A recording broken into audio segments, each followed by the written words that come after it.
Peralta es un poeta que nació el 16 de abril de 1899 en la ciudad de Puno. Sus padres fueron don Demetrio Peralta Díaz y su madre María Miranda Córdoba. Ambos siempre han estado relacionados con el tema o el ámbito de los negocios, sobre todo su padre, que tuvo una suerte de lugar donde se vendía calzado, donde se hacía calzado, importaban calzado también y lo distribuían en la ciudad de Puno. Adicionalmente a ello, Alejandro Peralta tuvo también hermanas, ¿no?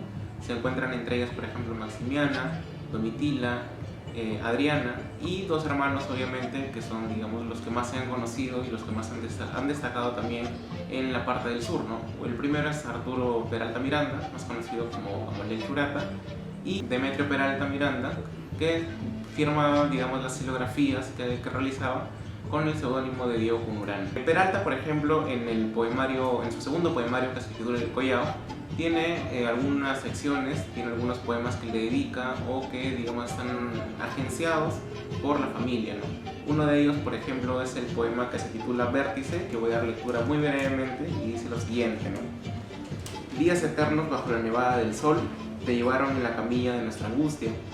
Un viento de alcanfor gateaba haraposo por las calles. Te enfermaste, mamá, por Maximiana, por Domitila, por Adrianita. Ellas se llevaron el aire y desde entonces el sol es una telaraña de lágrimas. Después ya no has podido estar bien. Madre María de San Joaquín, Sor María de Cristo Rey, Sor Isabel, Geranio, Codorniz, murió Sor Isabel. A Gamaliel y a Diego los arrancaron de tus manos ancianas, a tus hijos más puros. Hasta ahí voy a cortar el poema nada más, para de alguna manera encontrar esta referencia a la familia, ¿no? Básicamente a las hermanas en una primera parte, luego están los nombres de sus dos hermanos, en este caso Gamaliel y Diego. Luego, ¿no? Cerrando ese paréntesis, digamos, Alejandro Peralta en su niñez, ¿no? Más o menos, inicios del siglo XX, estudió en la escuela, en el centro escolar 881, la mítica escuela 881 que en ese tiempo regentaba José Antonio Encinas, el pedagogo José Antonio Encinas, que básicamente se encargó de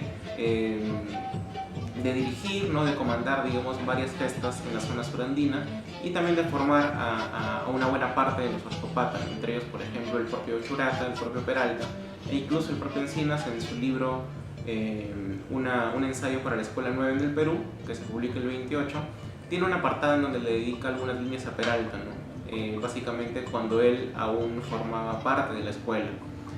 Luego de ello, ¿no? Más o menos también por esa época y más adelante, Alejandro Peralta va a publicar en algunas revistas de la época, algunos diarios de Puno, y en 1926 sale a la luz su primer poemario que se titula Ángel, ¿no? Y luego, 8 años más tarde, sale El Collao en 1934, del que hemos mencionado algunos poemas y algunos títulos también.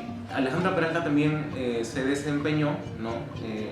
Digamos, en paralelo a su quehacer poético, trabajando en la caja de recaudaciones e impuestos, ¿no? Que básicamente era el banco, en donde fungía las veces de recaudador, ¿no?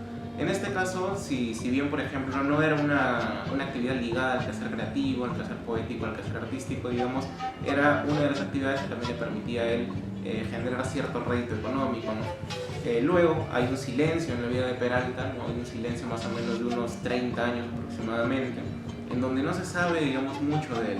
Y luego, ¿no?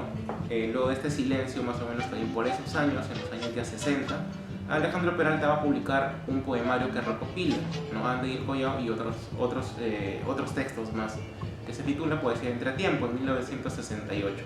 Y gracias a ese poemario, el año siguiente se hace acreedor del Premio Nacional José Santos Chocano en 1969.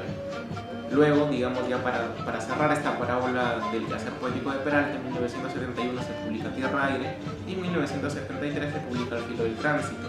74, perdón, porque es un poemario póstumo. Hasta el 71 Peralta vio, digamos, todos sus libros publicados y en el 74 se publica El Filo del Tránsito. Finalmente, Alejandro Peralta fallece en el año de 1973 a causa de un accidente automovilístico, de un accidente de tránsito muy cerca de su casa, según reza la partida de defunción que se encuentra en internet.